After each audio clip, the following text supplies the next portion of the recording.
Dear friends and colleagues, I have seen some of my old media interview videos and images mischievously and callously re-edited and distributed in increasing proportion by some elements who I suspect are intent on creating a certain line of political posturing.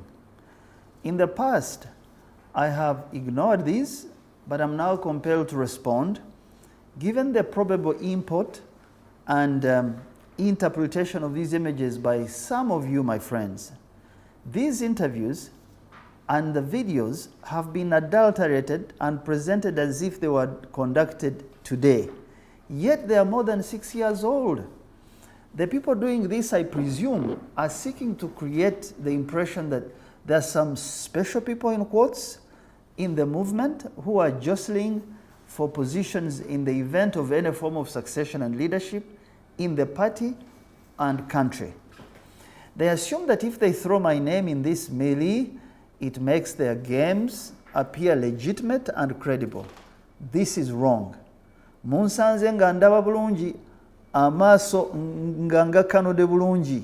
You will not use me or anyone I work with in this undisciplined and aimless behavior. For those who vent this thinking, there are two problems. First, the people behind it know there is no election going on now, and we only just got out of one. I was not a participant in this election, and therefore, I am not petitioning for anything. Why would I, therefore, I or anyone project themselves in a non-existent contest now? What outcome would one be aiming at? Who is this who has time on their hands for these destructive games at a time when the country is moving forward with the work of healing rifts that were provoked by the recent elections? Secondly, this fruitless social media campaign has an underlying intention of driving a wedge among supporters of the movement, as if the organization has neither structures nor system to make decisions about leadership renewal. I suspect this is enemy propaganda that is meant to cause unnecessary strife, and it should be rejected. Anyone who falls for these stunts or is very casual about their negative impact is an adversary of our stability to which many gave their lives. This disinformation endangers the process of institution building and undermines the very efforts that we need to create certainty and predictability for Uganda's politics. Perhaps the people behind this are unaware that institutions carry the collective hopes of a nation. They marshal the strength of each of us as individuals to build a greater good, and they are the only means of overcoming human limitations imposed by mortality. We should work so hard to nurture and to strengthen these institutions instead of playing childishly against them. These people who act outside the system can therefore not be my comrades. They should know that Uganda is neither a monarchy, nor is the movement a tree for charlatan climbers to be abused by any illegitimate interests anyhow. Legitimacy in the movement and in any organization is a function of merit, capability, and contribution. These attributes can only grow from the soil called orderliness, and they can only be watered by a stream called transparency.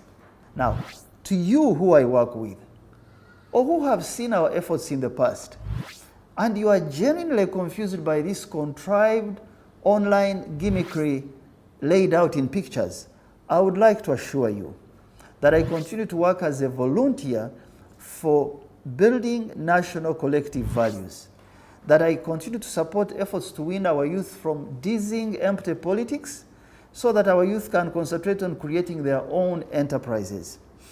Even if there might be some of you who admittedly see and appreciate the work we do, or want to work with me, or think that one can lead, no one has come to me to consult me on anything that you see circulating on social media. I see these images just like many of you do. and I have no hand in them. Don't I have a right of say to be consulted, even if you wanted my opinion on these issues? In the 2015 NRM race, I did not hide behind any social media stance to state my position. I went to all the corners of our country, reaching out to many of our elders and to thousands of young people. We worked in broad daylight. I explained the issues of our time as I saw them and what we need to do in a growing country with many challenges. We showed the way to fix some of these issues. Why would I now choose to hide behind social media trolls and circulate old campaign artifacts if I wanted to run for any office?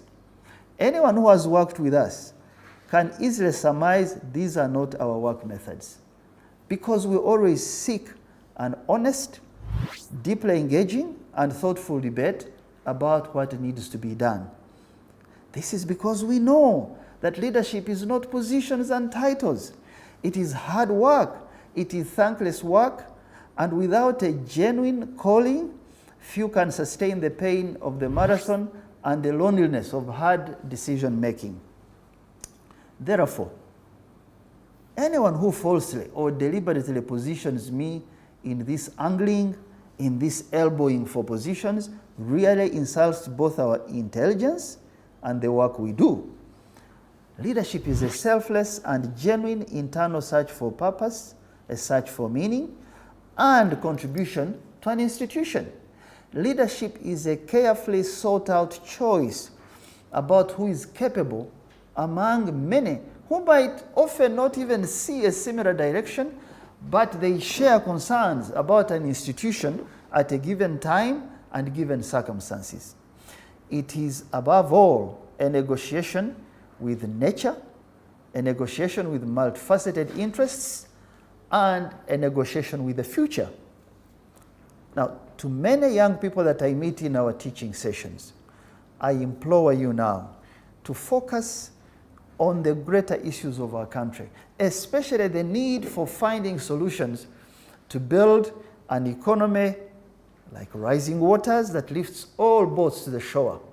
I ask you to seek out what unites us and to shun the use of underhand methods as a means of getting into leadership.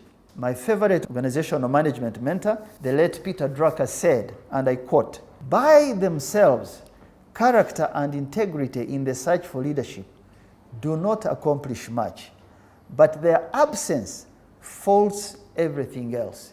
Stay principled." I thank you.